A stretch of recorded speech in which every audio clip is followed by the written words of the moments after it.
Hey everyone, this is Paramita. Welcome back to my channel.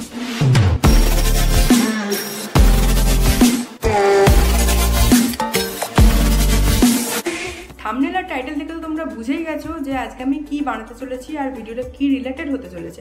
তাই আর extra কথা বলে লাভ নেই। আজকে আমি বানাবো বিরিয়ানি। আজকে আমি চিকেন বিরিয়ানি বানাবো না, কারণ চিকেন বিরিয়ানির শর্টস অলরেডি আমি আপলোড করে দিয়েছি আমার চ্যানেলে। যারা এখনও দেখোনি তারা চটপট করে গিয়ে চিকেন বিরিয়ানির রেসিপি দেখে নিতে পারো। তাই আজকে আমি বানাবো মাটন বিরিয়ানি। তো মোটামুটি আমাদের কলকাতার 90% মানুষেরই একটা ফেভারিট খাবার হচ্ছে বিরিয়ানি। বিশেষ করে আমাদের জেনারেশনের তো বটেই। হ্যাঁ, অনেকে রাইস চিলি চিকেন ভালোবাসে, বাট বিরিয়ানির প্রতি লোভ বা বিরিয়ানির প্রতি যে ভালোবাসা, বিরিয়ানির প্রতি যে ইমোশন, সেটা একটা আলাদা জায়গায়। আর রাইস চিলি চিকেনও ভালো, আমি কোনো খাবারকেই ছোটো করতে পারি না, কারণ আমি একটা খাদ্যপ্রেমী মানুষ। বাট বিরিয়ানির প্রতি ফিলিংস একটা আলাদাই সবারই। আর সেই 80-90% লোকের মধ্যে আমিও পড়ছি। আমারও ফেভারিট ডিশ হচ্ছে বিরিয়ানি। চিকেন বিরিয়ানি যেহেতু আমি শেয়ার করেই দিয়েছি আমার চ্যানেলে, তো ভাবলাম মটন বিরিয়ানি কেন থাকবে না। তো চলে এসেছি তাই মটন বিরিয়ানির আজকে রেসিপি নিয়ে। কথা বলতে বলতেই আমার মোটামুটি জিভে জল চলে এসছে। আমি ভাবছি যে কখন খাবো, মানে আমার বিরিয়ানিটা অলরেডি বানানো হয়ে গেছে, এবার খাবার পালা। তো খাবো তো বটেই, তার আগে তোমাদের সাথে রেসিপিটা শেয়ার করবো। তোমরাও দেখো রেসিপিটা দেখতে দেখতে তোমাদেরও জিভে জল আসুক, তাহলে তো তবেই তো এনার্জি পাবে না বানানোর। আমার মতো কারা কারা আছো যার যেটা খেতে ইচ্ছা করে সঙ্গে সঙ্গে বানিয়ে খেয়ে ফেলো। অনেকে এটার ল্যাদ খায়, আমিও ল্যাদখোর মানুষ, বাট খাবারের প্রতি, খাবার বানানোর প্রতি বিশেষ করে ল্যাদটা ঠিক আমার আসে না। মানে আমার যেটা বানাতে ইচ্ছা হয় আমি বানাই আর খেয়ে নিই। তো এরকম মানুষ কারা কারা আছে আমাকে কমেন্ট করে জানিও। খাবারের সাথে সাথে রান্নার প্রতিও আমার একটা ভালোবাসা রয়েছে। কেউ খাবার বানিয়ে দিলেও সেটা খেলাম, সেটা একটা আলাদা ব্যাপার। বাট নিজে বানিয়ে খাওয়া, সেটা টেস্ট করা, আর যদি সেটা খুব ভালো হয় সেটা একটা আলাদা ফিলিং আসে। আর সবাইকে খাওয়াতেও বেশ ভালোই লাগে। যেহেতু ইচ্ছা করেছে খেতে, তাই বানিয়ে ফেলেছি বিরিয়ানি। আর যেহেতু বানিয়েছি তাই ভাবলাম তোমাদের সাথে ভিডিওটা শেয়ার করি। বেশি বকবক করবো না, বেশি বকবক করলে আমার খেতেও লেট হবে। তো তোমরা দেখে নাও কীভাবে রেসিপিটা আমি বানিয়েছি আজকে, তারপর বাকি কথা বলছি। ফার্স্টেই আমি এখানে বিরিয়ানির চাল নিয়ে নিয়েছি 600 গ্রাম মতো। চালটাকে ভালো করে ধুয়ে আমি 1 ঘন্টার জন্য ভিজিয়ে রেখে দেবো। রাইসটা বানানোর জন্য আমি জল ফুটিয়ে নিয়েছি। এবার জলের মধ্যে ছোট এলাচ, দারচিনি, বড় এলাচ, স্টারেনা, জয়িত্রী আর লবঙ্গ দিয়ে নিচ্ছি। এর সাথে কয়েকটা তেজপাতাও দিয়ে নিচ্ছি। ভাতগুলো যাতে ঝরঝরে হয় তার জন্য আমি এখানে একটু সাদা তেল অ্যাড করে নিচ্ছি। এরপর এতে অ্যাড করছি পাতিলেবুর কয়েকটা স্লাইস। ভালো করে জলটা ফুটে গেছে, এবার এর মধ্যে আমি চালটা তুলে দিচ্ছি। এবার মাটনটা ম্যারিনেট করার জন্য লাগছে সাদা তেল, রসুন বাটা, আদা বাটা, ধনে গুঁড়ো, জিরে গুঁড়ো, বিরিয়ানি মশলা, হলুদ গুঁড়ো, লঙ্কা গুঁড়ো, টক দই আর পাতিলেবু। এখানে আমি 800 গ্রাম মতো মাটন নিয়ে নিয়েছি। মাটনের মধ্যে সব মশলাগুলো অ্যাড করে ভালো করে ম্যারিনেট করতে দেবো 1.5 থেকে 2 ঘন্টার জন্য।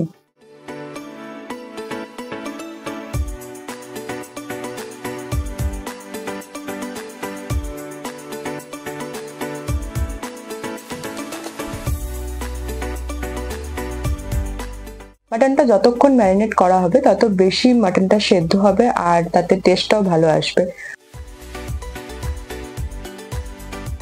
মিনিমাম 1 ঘন্টা তো ম্যারিনেটের জন্য দিতেই হবে। তার বেশি যদি সময় থাকে তোমাদের কাছে, তার বেশি সময় তোমরা রাখতে পারো।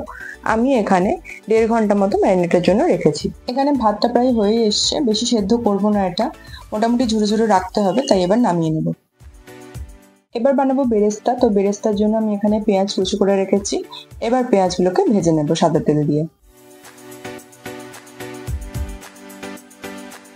বেরেস্তাটা আমি এখানে 2 ভাগ করে রাখছি, কিছুটা বিরিয়ানির জন্য আর কিছুটা মাটনের জন্য। আলু ছাড়া যেহেতু বিরিয়ানি অসম্পূর্ণ, তাই আমি এখানে আলু সিদ্ধ করে নিয়েছি হলুদ মাখিয়ে। এবার আলুগুলোকে একটু হালকা করে ফ্রাই করে নেব। মাটন ম্যারিনেশন কমপ্লিট, এবার মাটনটা করে নেওয়ার পালা। তো চলো শুরু করি। প্রথমে সাদা তেল দিয়ে নিয়েছি, তার মধ্যে মাটনটা দিয়ে দিচ্ছি। ভালো করে মাটনটাকে কষবো এখন।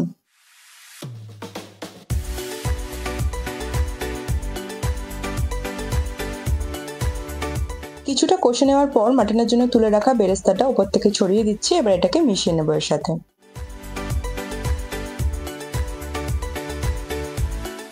এরপর আমি সামান্য এর মধ্যে টক দই অ্যাড করছি, এটা অপশনাল, তোমরা চাইলে নাও দিতে পারো।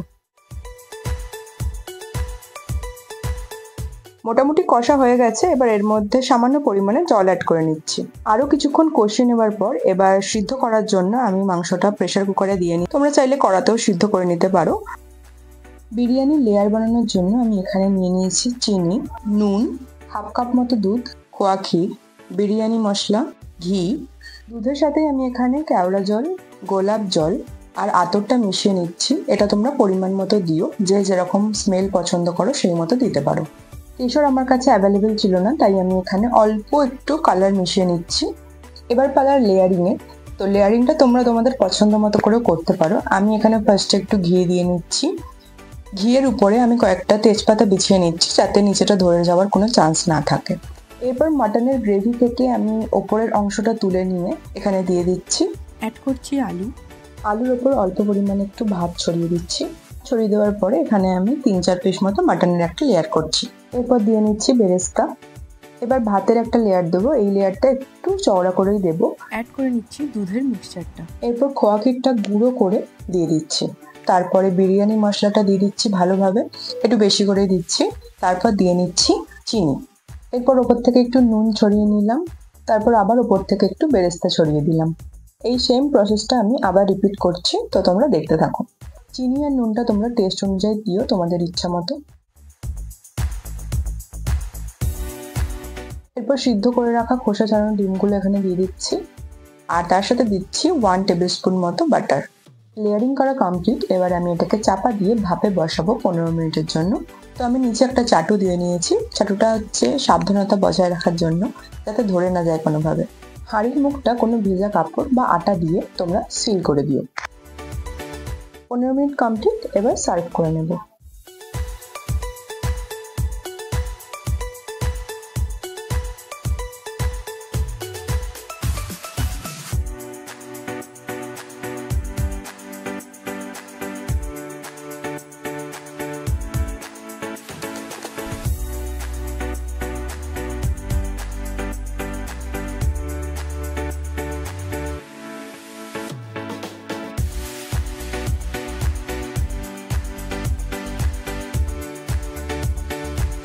আমাদের mutton biryani ready and served. দেখতেই পেলে কিভাবে আমি step by step mutton biryani বানালাম, তোমাদের সাথে শেয়ার করলাম। তো মটন বিরিয়ানি বানিয়েছি, তার সাথে আলু ডিমও ওর মধ্যে আমি দিয়েছি, কারণ বিরিয়ানিতে থাকা আলুর যে আলাদা একটা ইমোশন থাকে, সেটা না হলে ঠিক পাবো না। তো তার জন্য আমি আলুটা বিরিয়ানিতে দিয়েছি। তো যা কথা বলার মোটামুটি আমি ইন্ট্রোতে বলে নিয়েছি, তাই আমি বেশি কথা এখন আর বলবো না, কারণ আমাকে আবার খেতে হবে বিরিয়ানিটা, নাহলে বিরিয়ানিটা আমাকে দেখে কাঁদছে। আর আমি তোমাদের সামনে নিয়ে এলাম না, কারণ আমি যদি এখন তোমাদের সামনে বিরিয়ানিটা দেখাই, তাহলে আমিও নিজেকে কন্ট্রোল করতে পারবো না, তোমরাও নিজেদেরকে কন্ট্রোল করতে পারবে না।